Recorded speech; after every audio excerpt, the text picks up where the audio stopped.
Welcome back to my Colorado mountain garden.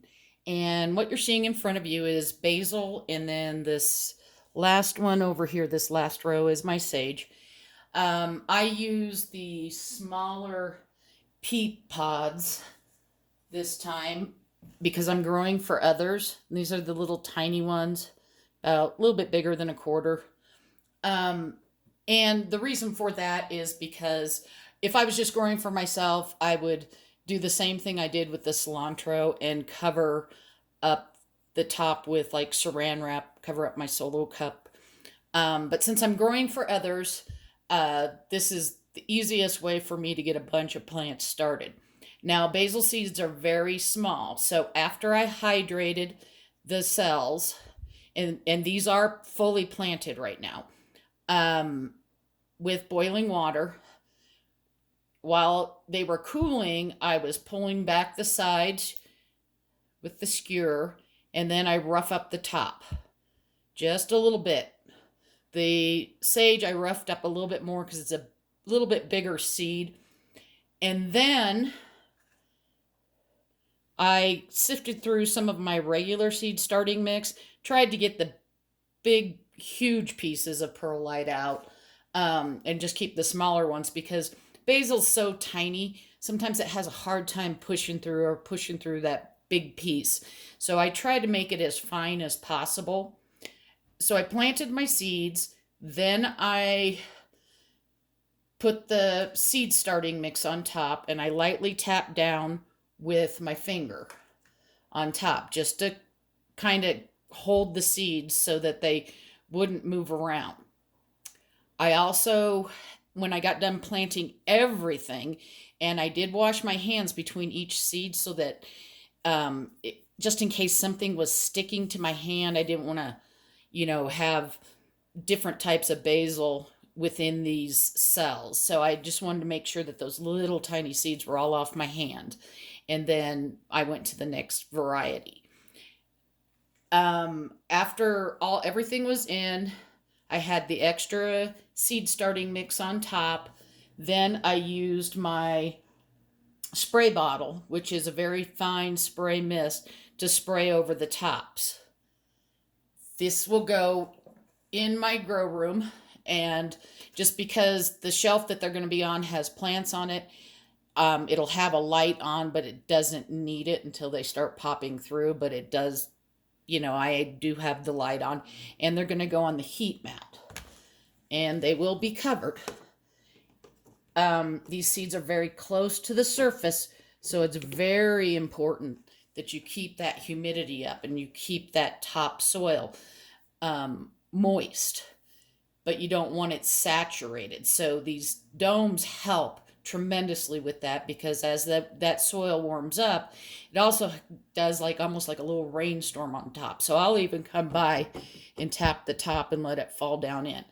And then I'll check them every couple days to make sure that I don't see anything drying out. If it looks like anything's drying out, I use a squirt bottle again with a very fine mist, and I just spray the tops. Basil seeds, a lot of people say, oh, my basil didn't grow. It most likely, if the basil was viable, they probably dried out. So they probably started and then it dried out, and then you got to start again. Basil is also very susceptible to dampening off. So once this starts coming up, I will take those plants out from under the dome. But I let them get kind of big. I just have to watch. So I may even just take it and turn it like this for a little while because this doesn't have a hole in the top, for an hour or so just to let some of that moisture out. But really, when they're really tiny, their roots are very close to the top, so they still want the moisture. Now, I'll come back and show you before I stick them in the cups, but then I will put them in the cups. Now, I overseed my basil. I overseed everything except for, like, I only grow one squash plant. I only grow one pepper in a cell, things like that. But for teeny tiny seeds, I go ahead and I overseed. Then these aren't going to go, in an interim cup. They're going to go directly into my big solo cups, and everything will be at the soil level. You don't want to bury them down. You don't want to do anything like that. I will take off those outer skins that are on the pods before I drop them in, because again, they say they biodegrade, but they don't. Now, another reason I overseed is because anybody that purchases plants from me, I usually try and give them enough. If they wanted to split their plant, they could.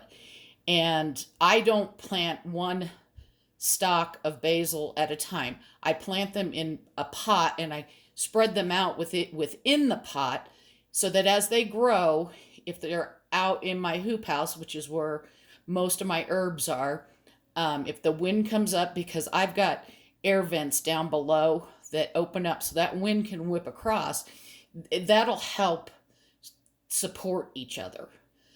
So if you have just one stocky thing, and some of the leaves on the basil, like the sweet basil, will get a little bit big, you get a big wind in those big leaves, it can bend the plant can break. So I like having a big support. Also, I love basil and I cut it a lot. And you want to leave some growing, so that you can have more going on, and make yourself some pesto, but not use up all your basil, because maybe you just want a leaf or two for cooking, or for a garnish. So I overseed everything, and as I go along and up pot these, you'll see that. Now I've got two dwarf varieties here. One is the dwarf Greek basil, and the other one is the spicy globe. And those stay pretty short and stocky. Height on them only gets to about 8 to 10 inches usually. Some of this, I always grow extra because, besides wanting to have it, after a bit, I'll take some big clippings so I can keep it going all season. And then I can just drop a clipping down into my pot that I've rooted in water. So I can keep it going all through the year until the summer. Now, when it starts getting hot, your basil is going to start bolting. So that's when before it starts bolting, I usually take good clippings and start getting those rooted. And then I do let my basil flower, some of it, not all of it. And that's just because I have bees. So I let some flower for the bees. So the bees might have their own little grouping of plants that I put actually in the bed versus in my container.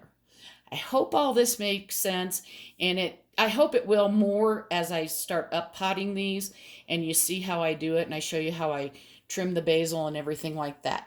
I hope you're having a wonderful day and happy gardening.